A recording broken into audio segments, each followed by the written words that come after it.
এখানে কিভাবে তুমি চলবা এইটা তুমি বাদ দিয়ে এখন মানব রচিত খুবই তন্ত্রমন্ত্রের পিছনে চলিয়া শান্তি চাও, অশান্তি হত দূরের কথা, পাবা অশান্তির আগুন আর কিচ্ছু পাবা না। কোনদিন কেউ পায় না, কেউ কোনদিন পাবে না, কোনদিন না পাবে না। বর্তমানে এক শ্রেণী আমার বাজানরা আছে, আল্লাহ মাফ করে, ওদেরকে দেখলে মানুষ ভয় পায়। কি কয়? ওরে সর্বনাশ, অমুক পাতি নেতা আসছে। কোন নেতা? ওরে পাতি নেতা। পাতি নেতার ভয়তে মানুষ ওরকম অস্থির। আমি অমুক দাদুর লোক, ভাইয়ের লোক, বুঝলেন না কথাটা? আমি জিজ্ঞাসা করি, বুঝলাম আচ্ছা মানুষ মানুষকে দেখলে ভয় পাইবে কেন? মানুষ মানুষকে দেখলে ভয় পায়? মানুষ তো ভয় পায় পাগলা কুত্তা, পাগলা কুকুর। একটা পাগলা কুকুর যদি হা হা করে আসতে আসে আপনাকে কামড়া পাচ্ছেন, রুহ লগে থাকে। পাগলা কুত্তাকে মানুষ ভয় পায়, ঠিক না? এই তুই মানুষ, তোরে মানুষ ভয় পায় না, তাহলে বুঝতে হবে তুই এখন মানুষ নেই, তুই এখন পাগলা কুত্তার চেয়েও খারাপ হয়ে গেছে, তুই হিংস্র জানোয়ারের চেয়েও খারাপ হয়ে গেছে। না তোরা মানুষ ভয় পাইবি কেন? কথা ঠিক কিনা? মানুষ কাকে বলে? এই যে শিক্ষা দিয়েছে ইসলামী নীতি আদর্শ। ওমর ফারুক রাদিয়াল্লাহু তাআলা আনহু অর্ধেক দুনিয়ার রাজত্ব করলেন, বাংলাদেশের মতো প্রায় 200 দেশের রাজা। এরকম 200টা বাংলাদেশে একত্রিত করলে যত বড় হয়, এত বড় স্টেটের পরিচালক ওমর ফারুক রাদিয়াল্লাহু আনহু। তিনি রওনা করছেন জেরুজালেম উটের পিঠে, উটের পিঠের মধ্যে। কিছুক্ষণ পর আমি ডাক দিয়া বলে, ওই যে গোলাম উটের রশি টানতেছে, আমি ডাক দিয়ে বলে, গোলাম রে, তুমি এখন উটের পিঠে উঠবে, আমি উটের রশি টানবো। আল্লাহু আকবার।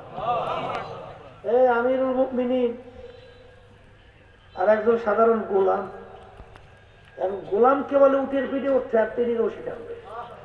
তিনি চিন্তা করলেন, আমিও তো মানুষ, গোলামটাও তো মানুষ, রৌদ্রের ভিতরে পুইরা গোলামের চামড়া কালো হয়ে যায়, আর আমি আমির হইয়া উটের ছাউনির ভিতরে আরামে চলি, এটা হয় না। গোলামও কিছু কষ্ট করো, আমিও কিছু কষ্ট করি।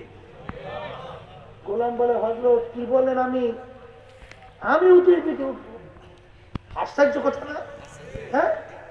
হ্যাঁ গোলাম, আমি হুকুম করছি ওঠো, আমি হুকুম করছে পালা, কি ওঠা লাগবে না? এই গোলাম উটের পিঠে উঠছে, আমি উটের রশিটা রে পালাক করবে, কতক্ষণ আমি, কতক্ষণ গোলাম, কতক্ষণ আমি, কতক্ষণ আল্লাহর কুদরত। যখন জেরুজালেম পৌঁছল, তখন উটের রশি টানার পালা পড়লো আমিরুল মুমিনিনের। তাই নতুন জায়গা, লোকজন তো আমিরকে চেনে না, সবাই অভ্যর্থনা জানাবার জন্য আহলান সাহলান আমিরুল মুমিনিন, মারহাবা মারহাবা, স্বাগতম স্বাগতম বলতে বলতে যাই উটের পিঠে আমিরকে নামাইতে গেছে। উটের পিঠ থেকে আমি ডাক, গোলাম ডাক দিয়ে বলে, গোলাম ডাক দিয়ে বলে, আমি আমির না, আমির উটের রশি টানতেছে। আল্লাহু আকবার। এর নাম হলো মানুষ। তখন ওই এলাকায় আর নতুন ভাবে ওয়াজ নসিহত লাগে নাই, একসঙ্গে সব কালিমা বলে মুসলমান। শোনেন নাই, ওমর ফারুক রাদিয়াল্লাহু তাআলা আনহু যুদ্ধের ময়দান, কাফেরকে পরাস্ত করিয়া ফেলাই দিয়েছে, এই বুকে নিয়েছে না, আলী রাদিয়াল্লাহু তাআলা, আলী রাদিয়াল্লাহু তাআলা ফেলাই দেওয়ার পরে এখন জবাই করবে। কাফেরকে কি করবে?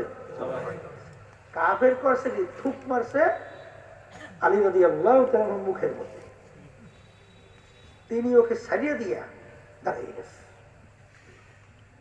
এখন কাফের আশ্চর্য হয়ে গেছে, যে এই অবস্থায় কাউকে তো কেউ ছাড়তে পারে না।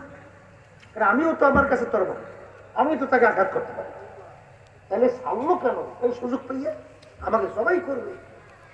তখন জিজ্ঞাসা করে, ব্যাপারটা তো কিছু বুঝলাম না, আপনি আমাকে ছাড়লেন কেন? বলে, শোনো, তোমাকে আমি জবাই করতেছি আমার নিজের ব্যক্তিগত শত্রুতার জন্য না, আমার নিজের কোনো স্বার্থের জন্য না।